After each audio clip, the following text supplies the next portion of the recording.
আম রাজনীতি ফিরে আসার সম্ভাবনা দেখতে পান? এটা আমি তো গণৎকার নই। তাদের যে অ্যাক্টিভিটি আপনাকে ইমপ্রেসড করে?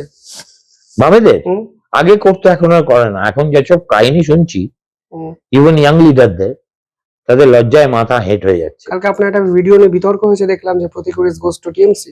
Yes he is. কনফার্ম আপনি? Don't ask question the Caesar. Julius সিজারকে কেউ প্রশ্ন জিজ্ঞেস করতো না। মীনাক্ষী বোকারটা হয়ে গেছে।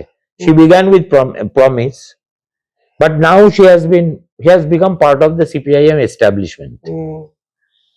কেমন আগে ওর গায়ে যেরকম একটা মাটির গন্ধ পেতাম, সেটা আর ক্রমশ আর নেই। এখন মানে আমি বলছি না যে ও ডাব সাবান ব্যবহার করে, তো লাইফ বয় তো করেই। এই যে আন্তর্জাতিক রাজনীতি নিয়ে বেশি চর্চা করা, মাঠে ময়দানে ঝাঁপানো, কোথাও কি এটা ব্যাকফায়ার হচ্ছে বাম রাজনীতিতে বর্তমান সময়? প্রাসঙ্গিক আজকের কনটেক্সটে বামেরা কেন আন্তর্জাতিক ইস্যু নিয়ে করে, ওটা ওদের স্বভাব, ওদের দেখাতেই যাবে। They are always more worried about Venezuela than about Bihar আর ইউপি। এটাই ওদের সারা জীবনের রাজনীতি, তাই করে যাচ্ছে।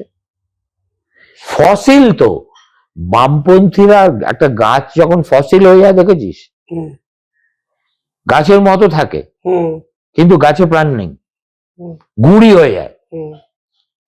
তো বামফ্রন্ট একটা একদা মহিরুও ছিল, তোদের ওই শিবপুরে বোটানিক্যাল গার্ডেন্স এর বট গাছের চাইতেও বড় মহিরুও ছিল।